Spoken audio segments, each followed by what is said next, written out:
আলু বিক্রি করে আমি কোটিপতি হয়ে গেলাম ভাই, ভাবতেই পারিনি আলু বিক্রি করে আমি কোটিপতি হয়ে যাব। আরে ভাই কি বলবো, সেই মজা লাগছে। তো আপনার সম্পূর্ণ ভিডিওটি দেখলে বুঝতে পারবেন আমি কিভাবে আলু বিক্রি করে কোটিপতি হয়ে গেছিলাম। তো সবাই সম্পূর্ণ ভিডিওটি দেখুন এবং এনজয় করুন। ওকে रुको जरा। আমি ঘুমিয়েছিলাম ভাই, মানে ঘুমিয়েছিলাম। তো ওইদিকে ঘুমাতে ঘুমাতে একটা স্বপ্ন দেখলাম যে আমি বাসার ছাদে গেলে কোটিপতি হয়ে যাব। আরে ভাই আমি তো স্বপ্নটা ভেঙে গেল। আমি ভাবছিলাম কিরে ছাদে গেলে আমি আসলেই কোটিপতি হয়ে যেতে পারবো। তো আমি দৌড়ে চলে যাচ্ছিলাম ছাদে ভাই, যদি কোনো রকম কোটিপতি হয়ে যায়। আর ভোরের স্বপ্ন নাকি সত্যি হয়, যদি এটা দুপুরের স্বপ্ন হতেও পারে সত্যি। তো আমি দৌড়াতে দৌড়াতে যাচ্ছিলাম ছাদে, দৌড়াতে একবার দৌড়ে যাচ্ছিলাম কোটিপতি হয়ে আজকে আমি 4-5টা গার্লফ্রেন্ড বানিয়ে ফেলবো। তো ছাদে এসে দেখি দরজা বন্ধ, তাতে আমার কি, ওইদিকে বন্যায় রুম ভেঙে গিয়েছে, ইট উড়ে গিয়েছে। তো আমি দরজা ভেঙে ওপাশ থেকে চলে গেলাম ছাদে। তো এখানে এসে আমি খুঁজছিলাম কোথায় টাকা পয়সা, কোথায় টাকা পয়সা কিছু দেখছিলাম না ভাই, খারাপ লাগছিল। টাকা পয়সা কিছু আছে নাকি নেই খুঁজছিলাম, যে আমি শুধু খুঁজছিলাম টাকা।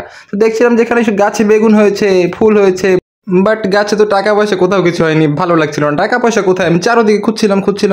তো খুঁজতে আমি আবার উপরে চলে যাচ্ছিলাম একবারে 5 তলায়। তো ওখানে গিয়ে দেখি যে এখানেও টাকা পয়সা নেই।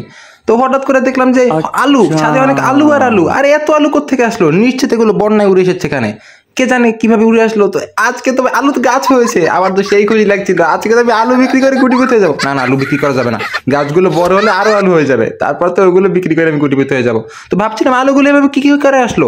তো দেখলাম যে চারিদিকে পানি আর পানি, ভাবলাম যে না এভাবে মনে হয় বন্যায় কোনোভাবে উড়ে এসেছে।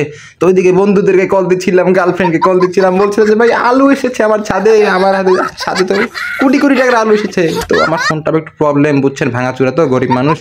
তো ভাই মনে মনে ভাবছিলাম যে প্রথমে আলু বিক্রি করে একটা ফোন কিনে নেবো, ফোন কেনার পরে গার্লফ্রেন্ডের সাথে মজা করে কথা বলবো। এখন কল দিতে গেলে বারবার কেটে যায়, ফোনটা ভাঙা চূড়া, কষ্ট দিয়ে চোরা লাগিয়েছি। তো যাই হোক, আগে আলুগুলো একটু আমি এখানে রেখে দিই আমার ঝুড়ির মধ্যে, আলু মাটির মধ্যে রাখি। আলুগুলো বড় হলে আরো টাকা পয়সা হবে, কত আলু হবে এটা থেকে ভাই ভাবতে পারছি না। আমি তো কোটিপতি হয়ে যাবো, তো আমার সেই খুশি লাগছিল।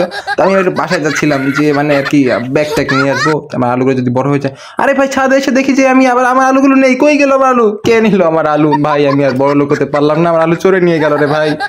কে জানে আলু কি সত্যি চড়ে নিল, নাকি আমি আবার ঘুম থেকে স্বপ্ন দেখলে আরো আলু পাবো কে জানে। তো আমি দৌড়ে বাসায় চলে আসলাম। তো এসে ঘুমানোর চেষ্টা করছিলাম, যদি কোনোভাবে একটা স্বপ্ন দেখতে পারি, এবার আলু না, এবার হয়তো ছাদে টাকা পয়সা উড়ে এসে পড়বে, কে জানে। তো আমি ঘুমানোর চেষ্টা করছিলাম যে ঘুমিয়ে স্বপ্নটা দেখি এবার আমি কোথায় টাকা পয়সা আলু পাবো।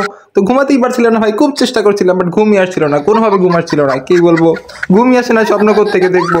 অনেক চেষ্টা করে ঘুমাতে পারছিলাম না গাইস, কি বলবো, ভালো লাগছিল না। তো আমার আজকে ছোট্টখাটো ভিডিও ছিল এই পর্যন্তই। যদি কখনো ঘুমে স্বপ্ন আসে, মানে স্বপ্নে ঘুম আসে, তখন আলু বিক্রি করে বড় লোক হতে পারলে আবার দেখা হবে গাইস। টাটা, আল্লাহ হাফেজ।